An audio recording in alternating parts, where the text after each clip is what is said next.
بسم اللہ الرحمن الرحیم۔ بھائیو، بزرگوں، دوستو، السلام علیکم ورحمۃ اللہ وبرکاتہ۔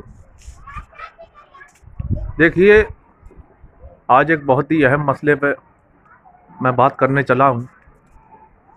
یہ مسئلہ اکثر جو ہے مسلمانوں کو بھی دماغ میں کھٹکتا رہتا ہے اور غیر مسلم بھی اس پہ بہت ہی آبجیکشن کرتے ہیں کہ مسئلہ یہ ہے کہ قرآن میں جب اللہ نے فرما دیا کہ دیکھو ہدایت دینے والا بھی اللہ، گمراہ کرنے والا بھی اللہ، تو ہدایت بھی اللہ دے رہا ہے، گمراہ بھی اللہ کر رہا ہے۔ جب سب کچھ اللہ ہی کر رہا ہے تو بندہ کیوں ذمہ دار ہے؟ بندے کی کیوں پکڑ ہوگی؟ بندے کو کیوں سزا ملے گی؟ تو یہ ایک مسئلہ ہے، یہ ایک سوال ہے جو بڑا جو ہے پریشان کرتا ہے، کنفیوز کرتا ہے لوگوں کو۔ تو اس کا دیکھیے جواب یہ ہے کہ بے شک ہر چیز اللہ کے قبضہ قدرت میں، اللہ ہر شے پہ قادر ہے، ہدایت گمراہی سب اسی کی طرف سے ہے۔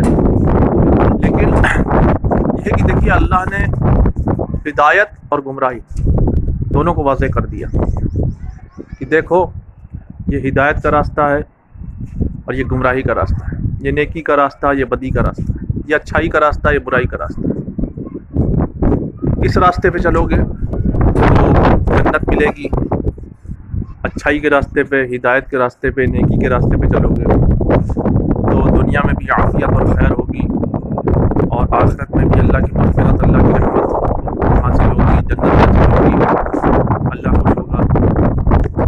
لیکن گمراہی کے راستے پہ اور برائی کے راستے پہ چلنا چاہتے ہو تو تمہاری مرضی، ہم نے اختیار دے دیا ہے۔ لیکن اگر گمراہی کی اور برائی کے راستے پہ تم چلنا چاہتے ہو تو ایز یو وش، لیکن ہوگا یہ کہ اس کا انجام کیا ہوگا؟ اس کی منزل یہ ہوگی بالآخر آخرت میں جا کے جہنم کی آگ میں جہنم کے گڑھے میں جا کے گرو۔ یہ اللہ نے واضح کر دیا، کلیئر کر دیا کہ نیکی کا راستہ چنو یا بدی کا راستہ چنو، ہدایت کا راستہ چنو یا گمراہی کا راستہ چنو، تمہاری مرضی، ایز یو وش۔ لیکن انجام دونوں کا اللہ نے دونوں کے انجام سے باخبر کر دیا کہ اس کا انجام جنت ہے اور اس کا انجام جہنم کی آگ ہے۔ اب تم خود ذمہ دار ہے، تم خود ذمہ دار ہو۔ تو یہ تو ایک بات ہو گئی۔ اور دوسری بات یہ ہے کہ دیکھیے حضور صلی اللہ علیہ وسلم کا فرمان ہے، حدیث کا مفہوم ہے کہ بندہ جب اللہ کی طرف ایک بالش پڑھتا ہے تو اللہ اس کی طرف دو بالش پڑھتا ہے۔ بندہ جب ایک ہاتھ بڑھتا ہے تو اللہ تعالیٰ جو ہے دو ہاتھ بڑھتا ہے، اور بندہ جب چل کے جاتا ہے اللہ کی طرف تو اللہ دوڑ کے آتا ہے بندے کی طرف۔ ٹھیک ہے؟ تو اسی طریقے سے جو بندہ ہدایت چاہتا ہے، ہدایت کس کو ملتی ہے؟ جو بندہ جس کے اندر ہدایت پانے کی طلب، ہدایت پانے کی چاہت ہو، ڈیزائر ہو، خواہش ہو، جو بندہ ہدایت پانا چاہتا ہے، جو ہدایت تک پہنچنا چاہتا ہے، جو ہدایت کے راستے پہ چلنا چاہتا ہے، اور ساتھ ہی چاہت ہی نہیں بلکہ اس کے لیے کوشش کرے، اس کے لیے جد و جہد کرے، اس کے لیے سعی کرے، اس کے لیے ایفرٹ لگائے، ہاں اس کے لیے آگے بڑھے، تو طلب بھی ہے، خواہش بھی ہے اور کوشش بھی کرے، ایفرٹ بھی لگائے، آگے بڑھے، تو اللہ یقیناً اس کے لیے ہدایت کے راستے کھولتا ہے، اسے ہدایت دیتا ہے، اسے ضرور ہدایت ملتی ہے۔ جو بھی بندہ جس کے اندر بھی خواہش ہوگی، طلب ہوگی، ڈیزائر ہوگا، چاہت ہوگی، اور جو ایفرٹ لگائے گا، آگے بڑھے گا، ہدایت پانے کے لیے آگے بڑھے گا، حق کی راہ میں آگے بڑھے گا، حق کی تلاش میں آگے بڑھے گا، اللہ کی راہ میں کوشش کرے گا، تو اللہ ضرور اس کو ہدایت دے گا، اس کے لیے ہدایت کے راستے کھولے گا، وہ ضرور ہدایت حاصل کرے گا، ہدایت پر آ جائے گا۔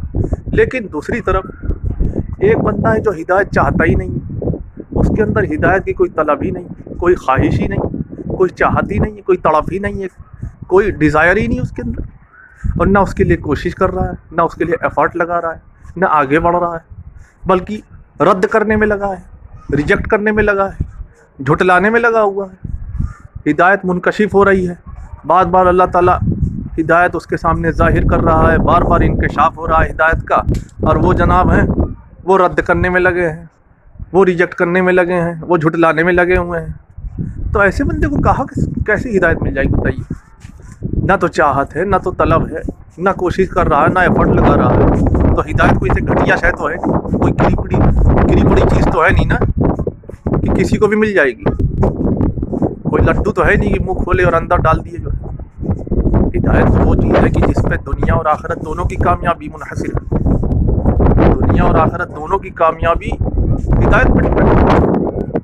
ہدایت مل جائے گی, دنیا بھی کامیاب ہو جائے گی, آخرت بھی کامیاب ہو جائے گی. تو اتنی بڑی چیز جس پہ دونوں جہان کامیاب ہو, ایسے ہی مل جائے گی بنا طلب کے, بنا چاہت کے اور بنا ایفرٹ لگائے, بنا کوشش کیے.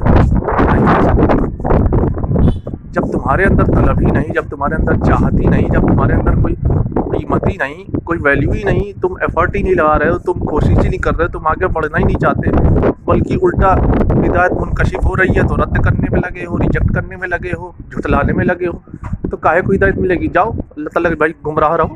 اللہ تعالیٰ کہتے جاؤ گمراہ رہو, پڑے رہو گمراہی میں. پھر اس کے دل و دماغ پہ, کانوں پہ, آنکھوں پہ, ہر جگہ اس کے مہر لگ جاتی ہے. گمراہی پہ اس کا فیصلہ ہو جاتا ہے کہ اب یہ گمراہی رہے گا. تو یہ معاملہ ہے. اب جیسے ایک مثال دیں, بچہ ہے, کوئی بچہ آپ کے سامنے, چھوٹا بچہ, آپ اسے کہیں اب بیٹا آؤ, بیٹا پاس آؤ, بیٹا قریب آؤ, ہیں آؤ آؤ بیٹا آؤ. اب وہ بچہ مان لیجئے ایک قدم چلا اور لڑکھڑا کے گر گیا, تو آپ دوڑ کے آگے بڑھیں گے, اس کو اٹھانے کے لیے بڑھیں گے کہ نہیں؟ بچے کو اٹھانے کے لیے, ہے نا, کیونکہ اس نے کوشش کی, بچے نے آگے بڑھا, بھلے ہی گر گیا لیکن کوشش تو کی, تو آپ پڑھے اس کو اٹھانے کے لیے, اس کے گود میں لینے کے لیے. لیکن جب بچہ بڑھے گا ہی نہیں, وہیں کھڑا رہے گا, آپ کہتے رہیں گے آ جاؤ آ جاؤ, اور بچہ بڑھے گا ہی نہیں, تو جب بچہ آگے نہیں بڑھ رہا تو آپ بھی آگے نہیں بڑھیں گے, سیدھی سی بات. تو اسی طرح اللہ کے ہدایت کے راستے کھلے ہوئے ہیں, اور اللہ بلا رہا ہے بندوں کو کہ بندے آؤ ہدایت کی طرف آؤ, آؤ ہدایت کی طرف.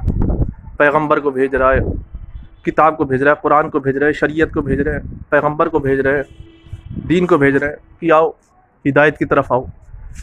تو لیکن جس کے دل میں ہدایت پانے کی تڑپ ہی نہیں, چاہت ہی نہیں, خواہش ہی نہیں, اور نہ ایفرٹ لگا رہا ہے, نہ کوشش کر رہا ہے, نہ آگے بڑھ رہا ہے, تو اس کو کیوں کر ہدایت ملے گی بھائی؟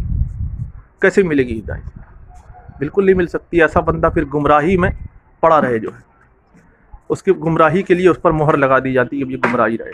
جیسے اہل قریش تھے, مکہ والے, حضور صلی اللہ علیہ وسلم, ہمارے حضرت محمد صلی اللہ علیہ وسلم کی طرف سے ایک سے ایک معجزے آ رہے ہیں, ایک سے ایک معجزے آپ صلی اللہ علیہ وسلم کے ذریعے سے اللہ دکھا رہا ہے, ایک سے ایک معجزے دکھا رہے ہیں, معجزے پہ معجزے آ رہے ہیں, وہ رد کرنے میں لگے ہیں, وہ جھٹلانے میں لگے ہوئے ہیں, انکار کرنے میں لگے ہوئے ہیں. تو ایسا تو پھر جاؤ بھائی, آپ کو گمراہی پسند ہے, آپ گمراہی میں پڑے رہو, آپ کو گمراہی میں پڑے. لیکن جس کو ہدایت چاہیے, جو ہدایت پانا چاہتا ہے, جس کے اندر ہدایت کی طلب ہے, جس کے اندر ہدایت کی چاہت ہے, خواہش ہے, اور جو ایفرٹ لگا رہا ہے, کوشش کر رہا ہے, ہدایت پانے کے لیے آگے بڑھ رہا ہے, تو ضرور ضرور اللہ کی رحمت اسے ضرور اپنائے گی. اللہ ضرور اس کو ہدایت دیں گے, ضرور اس کے لیے ہدایت کے راستے کھولیں گے, اپنے تک پہنچنے کے راستے کھولیں گے, ہدایت پانے کے راستے ضرور اس پر کھل کے رہے گا. یہ اللہ کا قانون ہے.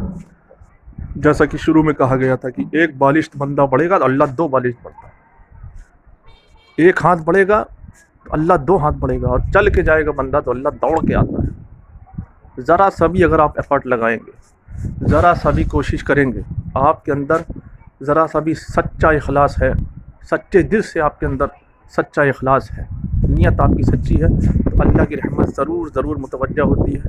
اللہ ضرور متوجہ ہوتے ہیں ایسے بندے کی طرف, اور اس کو ضرور ہدایت ملتی ہے. وہ ضرور حق کو پا لیتا ہے, ہدایت کو پا لیتا ہے, اللہ کو پا لیتا ہے.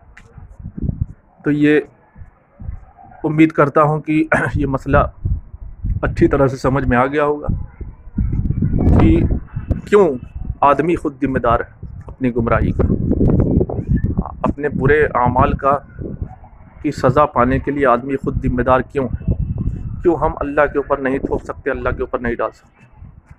بہرحال تو یہ بات تھی جو آج آپ لوگوں سے کرنی تھی. خیر, دعا کی درخواست ہے, اور اللہ تعالی ہم سب کو کہنے سننے سے زیادہ عمل کرنے کی توفیق عطا فرمائے. وآخر دعواہم الحمد للہ رب العالمین, والسلام علیکم ورحمۃ اللہ وبرکاتہ.